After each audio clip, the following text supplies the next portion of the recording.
회의 속개를 선언합니다.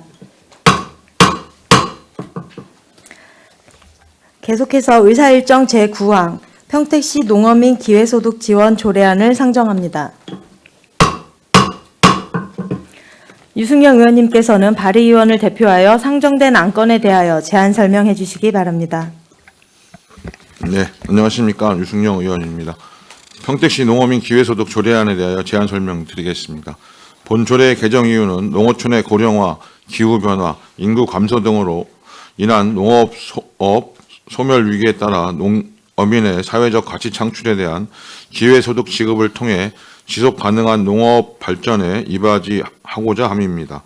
주요 내용을 말씀드리면 안 제1조부터 제4조까지는 조례의 목적, 정의, 시장의 책무, 다른 조례와의 관계를 규정하였으며 안 제5조에서는 농어민 기회소득 지급 대상 등에 관한 사항을 규정하였습니다. 안 제6조에서는 농어민 기회소득의 시행계획 수립에 대한 사항을 규정하였으며 안 제7조에서는 농어민 기회소득의 신청 및 신청 서류 등에 관한 사항을 규정하였습니다.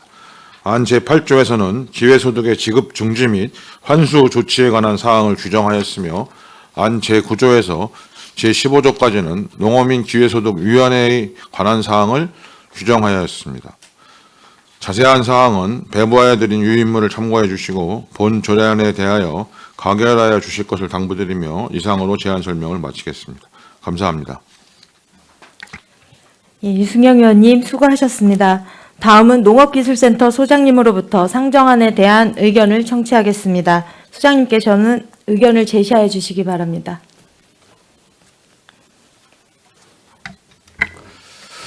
예, 농기센터 소장 이우지입니다. 항상 우리시 농업 발전을 고민하고 계시는 유정화 산업건설위원장님과 손남영 부위원장을 비롯한 여러 의원님께 진심으로 감사의 말씀을 드립니다. 의안번호 제9-521호 유승영 의원님께서 대표 발의하신 평택시 농어민 기회소득 지원 조례안에 대한 검토 의견을 말씀드리겠습니다. 평택시 농어민 기회소득 지원 조례안은 경기도 농어민 기회소득 지원 조례를 근간으로 농어민의 사회적 가치 창출에 대한 보상으로 기회소득 지급에 관한 사항을 규정하는 조례로 제정이 시급하다고 판단됩니다. 참고로 2024년 하반기 31개 시군 중 10개 시군이 시범 추진한 바 있습니다.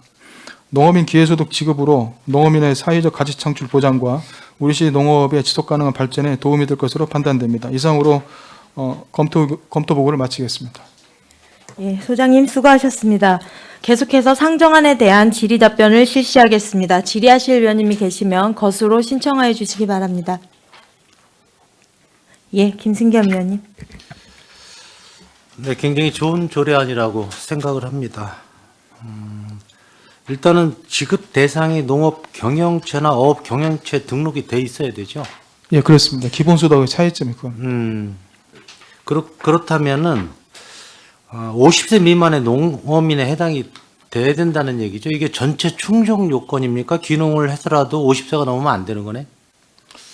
아니, 그게 별개 사항이고요. 하나만 되면 되는 거고, 근데 농업 경영체가 있으면 다 대상인데 그 중에서 연간 180만 원을 지급받는 대상은 이제 50세 미만의 농업 경영인, 이제 그다음에 이제 5년 이내 귀농했거나 귀화하신 분들, 그다음에 친환경 농업인이나 이제 명품 수산, 동물 복지 쪽에 있는 분들, 그분들은 일반 농업인에 비해서 이제 3배가량 더 지원받게 됩니다. 연령 제한은 없는 거죠. 귀농하신 분들에 대해서는. 예, 그렇습니다. 친환경이나. 예, 연령 제한 없습니다. 제한은 없어요? 예, 청년 농업인에 대한 연령 제한만 50세 50세 돼 있습니다. 이하이고, 뭐 나이에 따라서 차등 지급되는 건 없다는 말씀이죠.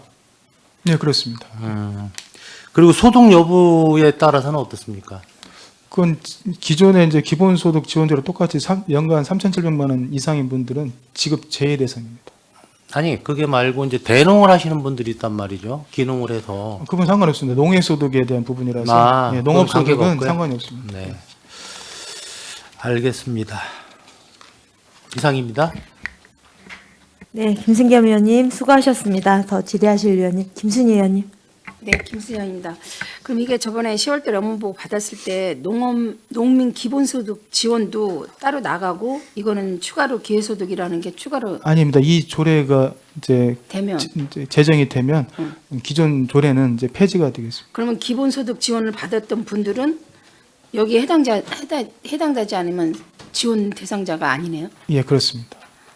아, 그래요? 그러면 그 지원을 받는 분보다 지원 대상에서 제외되시는 분들도 인원수가 만만치 않을 텐데 그건 혹시 저희가 파악한 걸로는 이제 기존에 저희가 받아본 중에 일반적인 가족 구성원, 농가의 가족 구성원하고 일반 근로종사자 그 숫자가 약 6,023명 정도 뭐 차이는 있을지 모르겠으나 지금까지 지급되는 기본소득 대상자 중에 저희가 분석한 걸로는 그렇게 돼 있어서 현재 기회소득 대상자 중에서 약 30% 정도가 미지급 대상자일 걸로 판단이 되고 있습니다. 미지급 대상자에 대한 그분들에 대해서 이렇게 아직 이제 이게 확정이 안 됐으니까 그분들하고 이제는 소통은 아직 안 하셨을 거잖아요. 그분들도 알고는 계시는가요? 이렇게 기회소득으로 바뀌는 거? 저희가 지속적으로 이제 홍보를 하고 있고요. 예, 그리고 이제 농업경영체 등록이 안 된 분들은 이제 빠른 시일 내에 농업경영체 등록을 하도록 저희가 이렇게 촉구하고 있습니다. 등록을 해도 이제 여기에 해당되지 않으면 만약에 뭐 친환경 농산물을 생산하지 않거나 뭐 이런 명품 수산물을 생산하거나 이러지 않으면 또 거기서 제외된다는 거잖아요. 아닙니다. 이제 일반 농업인은 기존대로 네, 60만 원 기존대로. 연간 지급받게 되는 거고요. 아까 말씀 청년 농업인, 귀농, 네. 귀염인, 그다음에 그 친환경 농업인 등은 이제 연간 180만 원으로 지급받게 됩니다. 지급이 더 높아지는 거죠. 예. 네, 알겠습니다. 그럼 지원 소득보다도 추가로 뭐 기회소득으로 바뀌면 예산은 훨씬 더 지급되는 금액이 예산이 도비하고 10이 합쳐서 약 54억 정도 증액될 걸로 판단되고 반씩 있습니다. 50% 50%씩이죠. 예. 도비하고 10이하고 50% 매칭입니다. 네, 알겠습니다. 네, 김순희 의원님 수고하셨습니다. 더 질의하실 의원님, 네, 손한명 의원님 질의해 주시기 바랍니다. 네, 손한명 의원입니다. 농업인 기회소득 지원조례는 발의를 잘 해주신 것 같습니다. 비용 축에서에 보시면은 연간 이제 기회소득비가 179억 7,720만 원 이렇게 나와 있는데 이 산출 금액은 어떤 식으로 해서 산출한 거죠? 아까 말씀드린 것처럼 이제 대상별, 네. 또 소유자별 이제 금액을 이제 연간 곱해서 더한 내용이 되겠습니다. 예측만 한 거죠? 예, 그렇습니다. 몇 프로 정도 선에서 예측을 하신 건가요? 저희가 지금 추계한 바로는 약 대상자 24,256명으로 이렇게 추계가 됐습니다. 24,250명. 그 행정 보조 인건비가 약 한 3억 5천 정도가 투입이 돼요. 예. 이 인건비는 몇 명 정도 산출 인건비예요? 행정 보조 인건비. 그거는 읍면동 이제 예. 26명을 각 읍면동에 한 분씩. 26명을 5개월 동안 이제 고용한 걸로 산출했습니다. 5개월 정도 근무를 해야지 되는 거예요? 그 규정이 있습니까? 사하반기 나누어서 그 접수하고 이제 전사 입력하는 거. 분기별. 예. 3, 4분기에서 예. 상하반기 두 번에 걸쳐서 두 번. 접수하고 그 입력을 하거든요. 그래서 그때 이제 인원이 필요한 겁니다. 예를 들어서 이거 매칭 사업이 도비 50%, 자부담 12, 50%인데 이 도비가 지원이 안 됐을 때는 어떻게 합니까? 그거는 지원이 될 거라고 저희는 이제 판단하고 있고요. 현재 본 예산에 저희가 소요 예산이 한 184억 정도인데 현재 1차적으로 한 130억 정도 본 예산에 반영 이제 내시가 돼 있고 나머지 예산은 이제 추경으로 이제 추가 내시 될 걸로 판단하고 있습니다. 뭐 잘 아시겠지만은 그 농업에 대한 그 국도비 그 보조금이 들쑥날쑥해요, 사실. 고정적으로 이렇게 막 계속해서 지급되는 게 아니고 중앙 행정의 어떤 여건에 따라서 많이 이게 좀 이동되는 그런 금액이 굉장히 많이 있습니다. 그래서 물론 이제 뭐 우리 유승용 의원님께서 좋은 발의를 하신 건데, 그러니까 이랬을 때 어떤 대처 방법 이런 것도 좀 생각을 우리 평택시에서는 해 두셔야 되지 않을까 이렇게 생각이 듭니다. 예, 알겠습니다. 네, 이상 질의 마치도록 하겠습니다. 네, 손하명 의원님 수고하셨습니다. 더 질의하실 의원님 계십니까? 그러니까 제가 한 가지만 질의드리겠습니다. 이 기존 농민 기본소득 그 지원 대상은 실제 생산활동 하시는 우리 농가가 지원되는 거잖아요. 그렇습니다. 농업경영체 등 여부 예. 관계없이 실제 영농 종사하신 분이면 됩니다. 이 지금 농어민 기회소득은 농업 경영체 등록된 예, 그러니까 그렇습니다. 등록을 해야 하고 그 가족들까지도 등록을 해야 되는 상황인 거죠. 예, 등록이 안 된 분들은 이제 지급 대상이 아닙니다. 예. 그러면 그게 이제 누락되는 일 없도록 좀 홍보를 더 적극적으로 해야 될 필요가 있을 것 같고요. 그리고 그 근로 종사자 같은 그쪽에 계시는 생산 활동을 하고 계시는데 취업을 해서 직장인으로 근무를 하고 계시는 농어민도 계시지 않습니까? 예, 예. 그분들은 어떻게 해야 됩니까? 아까 말씀드린 것처럼 농해소득이 3,700만 원 이하면 이제 예, 예. 지급 대상이고요. 그 이상인 경우에는 지급에 제외됩니다. 그분들에 대한 것도 좀 적극적으로 홍보를 해서 누락되는 상황 없도록 잘 챙겨 주셔야 될 것 같습니다. 그 우리 농가 인구 현황 자료를 보면 23년도에 농가가 7,946으로 돼 있고 농업 경영체 등록 현황은 17,796 이렇게 되어 있어요. 이것이 이제 기준이 농가 가구 단위와 개별 농업인 등록이 된 요 상황을 보고해 주신 건가요? 예, 예. 농가는 이제 호수를 얘기하는 예, 예. 거고요. 그 어쨌든 점진적으로 계속 줄어들고 있는 추세인 거네요. 지속적으로 이제 약간 감소세에 있습니다. 예. 근데 다만 이제 농업 경영체 등록제 수는 이제 조금씩 늘고 있습니다. 그래서 어쨌든 지금 고령화 사회이기도 하고 농업인의 그 일손이라든지 이런 걸 생각을 하면 분포를 좀 더 넓게 해서 지원할 필요가 있는 것이라서 농민들한테 좀 힘이 되는 그런 지원 조례안인 것 같습니다.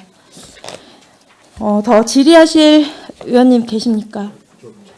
예. 이승영 의원님 보충. 네, 뭐 이게 사실은 이제 경기도 이게 농업인 기회소득이 있어서 이제 저희 평택시도 하게 되는 부분인데 아까 말씀하신 이제 12도비 50%인데 이게 이제 기존의 농민 기본소득하고 이제 농업인 기회소득이 우리 이게 전문위원님이 잘 정리를 해서 이렇게 참고 자료에도 실려 것도 소장님이 잘 말씀을 해주셔서 근데 이제 이게 이제 농민 기본소득이 갖고 있는 뭐 장점도 있고 농업인 기회소득이 갖고 있는 장점도 있는데 어쨌든 대상자가 그 농업경영체 등록을 안 했어도 없어도 실제 농업에 종사를 하면 지급을 해줬던 거잖아요. 네, 그렇습니다. 그리고 또 그 가족원들도 지급을 할 수 있는 이게 이제 농민 기본소득인데 반해서 이제 모든 부분에 매월 연간 60만 원을 지원해줬는데 이제 농업인 기회소득은 그분들이 중에서 경영체 등록이 안 돼 있으면 실제 농업 활동에 종사하더라도 지급을 기회소득은 못 받는다는 점에서는 좀 아쉬운 부분이 있는데 이런 부분에 대해서 사실 뭐 이게 도에서의 그 매칭을 받으려면 그 우리가 수용할 수밖에 없는 부분이라 실제로 이제 이런 거에 대한 좀 홍보가 좀 필요한 부분이 있고 대신인데 그 청년 농어민이나 귀농어민이나 뭐 친환경 이런 농어민에 대해서는 기존에는 연간 60만 원 받던 게 180만 원으로 늘어나기 때문에 그 부분들에 대한 지원이 강화된다. 이런 부분에 대한 장점이 있다. 그래서 이제 그런 부분 속에서 우리가 지금 부담해야 될 아까 53억이라고 늘어난 게 시도비 합쳐서 53억인 네, 그렇습니다. 거죠. 예. 저희도 한 26억 정도는 시비 부담이 늘어나는 부분이기 때문에 이제 전반적으로 농업이 전체에 대한 뭐 이렇게 보면 또 이 지원이 강화되는 측면이 있다는 것을 좀 보충해서 말씀드리겠습니다.